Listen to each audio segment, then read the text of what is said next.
gros, le boulot, c'est de les aider à se reconstruire ou à verbaliser ce qu'ils ont vécu, à leur dire que c'est pas normal ce qu'ils ont vécu, que la maltraitance n'est pas normal, qu'ils ont des droits et que surtout que leur expliquer un peu ce qui s'est passé.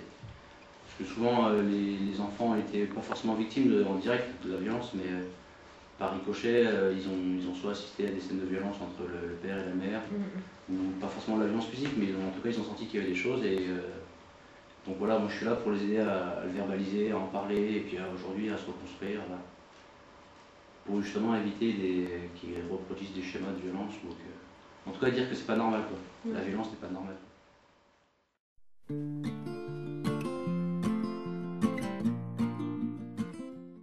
Moi j'essaie de les voir une fois par semaine, alors je vais les voir dans les familles en général, donc je passe du temps avec eux, on discute, on fait des sorties. L'objectif c'est d'arriver à créer une relation un peu de confiance, quoi, qu'ils sentent que je suis là pour eux, que je suis là à leur écoute, je suis pas là pour les juger, je suis pas là pour juger leur maman ni leur papa, mais voilà, qu'ils sentent qu'il y ait quelqu'un pour eux, quoi, qu'ils peuvent parler à quelqu'un quand ça va pas, pour répondre à leurs questions ou des choses comme ça. Après on est beaucoup dans la protection de l'enfance, parce que des fois donc, ils ont subi directement la violence.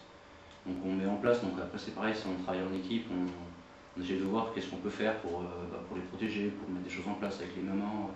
Parce que moi je travaille aussi avec les mamans, mais sur la relation parentale, on va dire, sur leur fonction maternelle.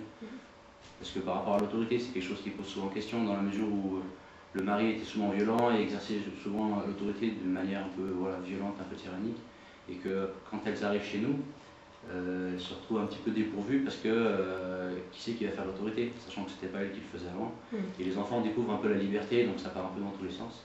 Et ce qui est triste, c'est que souvent, parfois c'est un motif de retour avec le mari ou l'humain violent. Donc voilà, donc là nous, avec mes deux collègues, enfin avec toute l'équipe aussi, on travaille là-dessus pour les soutenir, pour leur dire qu'elles sont capables, pour leur dire qu'elles peuvent être maman et qu'il n'y a pas de souci, quoi. Par rapport aux enfants, vous donnez une image d'un homme différent de leur père, ouais.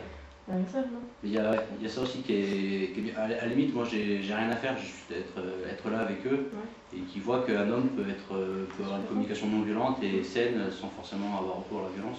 Parce que quand je vais dans la famille, souvent il y a des moments de conflit entre eux, et donc j'interviens sur ces conflits, mais pas en tapant par exemple.